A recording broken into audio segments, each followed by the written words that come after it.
आज के इस वीडियो में मैं आपको एक ऐसे बदमाश की कहानी बताने जा रहा हूँ जो छोटी उम्र में जुर्म की दुनिया पर राज करना चाहता था। उसका एक अलग स्टाइल था। वो माथे पर हमेशा लाल तिलक, आंखों में काजल और कंधे पर काला अंगोछा डाल कर रखता था। दोस्तों, हम बात कर रहे हैं महाकाल के नगरी उज्जैन के सबसे मुख्य गैंगस्टर मतलब कश्यप की, जिस पर उम्र से अधिक आपराधिक मामले दर्ज थे। इस कहानी में हम आपको दुर्लभ कश्यप के गैंगस्टर बनने की पूरी कहानी बताएंगे। कैसे ये इतनी कम उम्र में पूरे उज्जैन शहर का एक कुख्यात गैंगस्टर बना। तो चलिए कहानी शुरू करते हैं। उससे पहले मेरे चैनल को सब्सक्राइब कर लीजिए। दोस्तों, दुर्लभ कश्यप का जन्म 9 नवंबर 2001 को मध्य प्रदेश के उज्जैन में एक मिडिल क्लास फैमिली में हुआ था। इसके पिताजी का नाम मनोज कश्यप था, जो एक बिजनेसमैन है। वहीं माताजी का नाम पद्मा कश्यप था, जो कि उज्जैन में एक स्कूल में टीचर थी। दुर्लभ के पिता पहले मुंबई में नौकरी करते थे। नौकरी करने के बाद इंदौर में शिफ्ट हुए। दुर्लभ का कुछ समय इंदौर में भी बीता। उसके बाद दुर्लभ के पिता ने उज्जैन में बिजनेस शुरू किया, जिसके बाद पूरी फैमिली इंदौर से उज्जैन शिफ्ट हो गई। दुर्लभ के माता पिता ने अपने बेटे का नाम बहुत प्यार से दुर्लभ रखा था।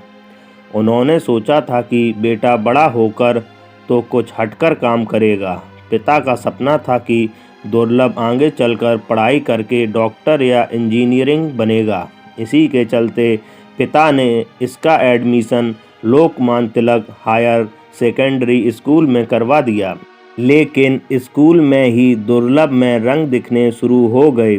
थोड़े ही दिन के बाद जब स्कूल के सीनियर और जूनियर के बीच लड़ाई होती थी, तो ये उस लड़ाई में कूद पड़ता था। उस समय के साथ साथ ही इसका दबदबा इतना बढ़ता गया कि वह इन लड़ाइयों को निपटाने लगा। फिर देखते ही देखते स्कूल में इसकी एक दबंग छात्र की छवि बन गई। इसके बाद जो भी लड़ाई झगड़ा होता था, लोग निपटारा करने के लिए दुर्लभ के पास आते थे। स्कूल के इस माहौल ने उसके दिमाग पर असर किया। वह 17 साल की उम्र में ही जुर्म के रास्ते पर चल पड़ा। 2018 आते आते इसने स्कूल के दोस्तों के साथ गैंग बना लिया। धीरे धीरे इसका दबदबा बढ़ता गया।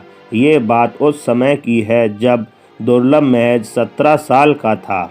इसने पहली बार एक ऐसा गुनाह किया जिसे कानून की नज़रों में गलत कहा जाता है। गुनाह था, इसने अपनी दबंगई का प्रचार सोशल मीडिया पर किया। उसने अपने फेसबुक अकाउंट में लिखा था कि मैं एक कुख्यात बदमाश हूँ, एक हत्यारा हूँ, अपराधी हूँ।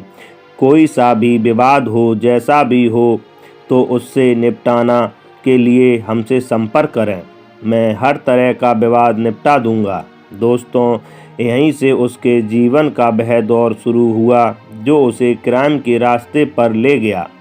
दरअसल दुर्लभ कश्यप को उस समय नहीं पता था कि वह क्या कर रहा है, इसका अंजाम क्या होने वाला है। धीरे धीरे इस पोस्ट का रिएक्शन भी देखने को मिलने लगा। अब उसकी गैंग विस्तार लेने लगी, जिसका सरगना दुर्लभ कश्यप बन गया। दुर्लभ ऐसे लोगों को ही अपने गैंग में शामिल करता था जो अपने इलाके का डॉन होता था। इस तरह उसके संपर्क में 5000 से ज़्यादा लड़के आ गए। धीरे धीरे मध्य प्रदेश के हर कोने कोने से युवा लड़के इसे पसंद करने लगे। दुर्लभ कश्यप गैंग का सरगना तो दुर्लभ उस समय नाबालिग था। दुर्लभ के गैंग का एक ड्रेस कोड भी था, जिससे खुद दुर्लभ कश्यप अपनाता था। यही उसके गैंग के सभी सदस्य भी करने लगे थे। माथे पर लाल टीका, आंखों में सुरमा, कंधे पर काला अंगोछा, बड़े बड़े बाल तो कभी छोटे छोटे बाल। इसे देखकर युवा उससे मुरीद हो जाते थे। दुर्लभ के गैंग में ज़्यादातर सदस्य नाबालिग थे। इसके सभी सदस्य इसी की तरह माथे पर तिलक और आंखों में काजल लगाते थे। कंधे पर इसकी तरह काला कपड़ा भी डालते थे। कम उम्र के लड़कों के बीच दुर्लभ काफ़ी पॉपुलर हो गया था। बहुत सारे युवा लड़के दुर्लभ कश्यप की गैंग से जोड़ना शुरू हो गए थे। साथ ही इसके क्राइम भी बढ़ते चले गए। लेकिन उज्जैन पुलिस को जब दुर्लभ कश्यप के फेसबुक अकाउंट के बारे में पता चला, तब 28 अक्टूबर 2018 दुर्लभ और उसके गैंग के 23 लड़कों को गिरफ्तार कर लिया गया। उस वक्त दुर्लभ नाबालिग था और उसे बालिग होने में महज 12 दिन श्रेष्ठ थे, इसलिए उसे बाल सुधार गृह में भेजा गया। इसके बाद 13 नवंबर को बालिग हो गया, तब दुर्लभ कश्यप को बड़ी जेल भेज दिया गया। लेकिन जेल जाने के बाद भी उसका दबदबा काम करता रहा। दुर्लभ सभी लड़कों से यह भी कहता था कि अपराध करते समय कोई भी सदस्य किसी तरह का नशा नहीं करेगा। इस दौरान दुर्लभ कश्यप के बहुत सारे दुश्मन बन चुके थे। उज्जैन के एसपी ने दुर्लभ से कहा था कि तूने कम उम्र में ज़्यादा दुश्मनी कर ली है।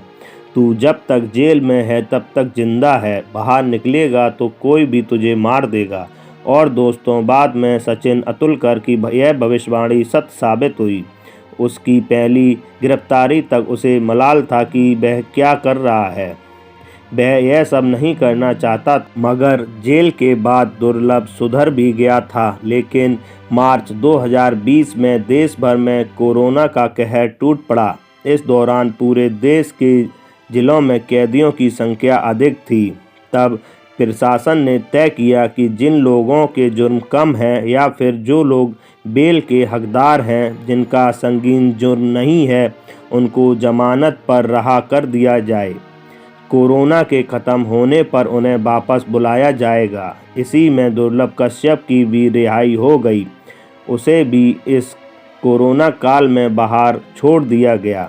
दुर्लभ जेल से बाहर आने के बाद कुछ दिन इंदौर में रहता है, फिर अपनी मां के साथ उज्जैन पहुंच जाता है। लेकिन उज्जैन में पहुंचने के बाद जैसे ही दुर्लभ उन दोस्तों के बीच आता है जो उसे अपराध करने के नए नए तौर तरीके सिखा रहे थे, तो वह फिर से इस बदमाशी के रास्ते पर चल पड़ा।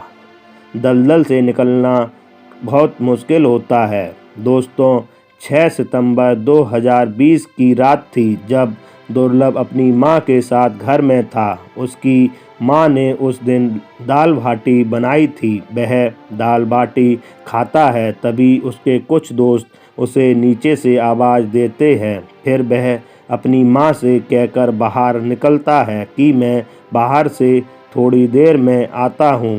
वो अपने दोस्तों के साथ थोड़ी दूर एक चाय की दुकान पर पहुंचता है। चाय की दुकान पर दुर्लभ और उसके साथी रात को 1:30 बजे चाय पीते हैं। तभी उसका एक दुश्मन चाय की दुकान पर टकरा जाता है। ये लोग चाय पी रहे होते हैं, तभी शाहनवाज नाम का एक और बदमाश अपनी पूरी गैंग के साथ पहुंचता है। उसके साथ दुर्लभ की रंजिश थी। कई मौका पर विवाद के दौरान एक दूसरे के सामने आ गए थे। इस दौरान शाहनवाज और दुर्लभ कश्यप में कहासुनी होने लगी। तभी शाहनवाज गैंग के लोग दुर्लभ पर हमला कर देते हैं। तभी दुर्लभ पिस्टल निकालकर शाहनवाज पर गोली चला देता है। इत्तेफाक से गोली शाहनवाज के कंधे पर लगती है और वो गिर जाता है। इसके बाद शाहनवाज के बाकी साथी दुर्लभ पर टूट पड़ते हैं। दुर्लभ के बाकी साथी किसी तरह से जान बचाकर वहां से भाग जाते हैं। तब दुर्लभ कश्यप वहां अकेले फंस जाता है। शाहनवाज गैंग के लोग दुर्लभ कश्यप पर टूट पड़ते हैं और 34 बार चाकू से करते हैं। दुर्लभ को मार दिया जाता है। वो लोग जिस दुकान पर बैठकर चाय पी रहे थे, वह आदमी शाहनवाज गैंग से कहता, इसे जिंदा मत छोड़ो वरना मुसीबत हो जाएगी, इसको अभी यहीं मार डालो।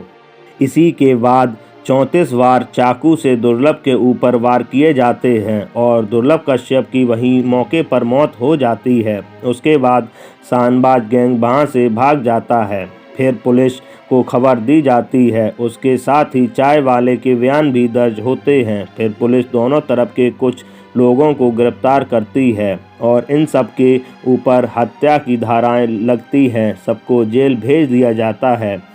सदमे में उसकी टीचर माँ की भी मौत हो जाती है। पकड़े गए कातिलों में एक शख्स की जेल की छत से कूदकर खुदकुशी कर लेता है, बाकी अभी भी जेल में है। उन सभी पर मुकदमा चल रहा है।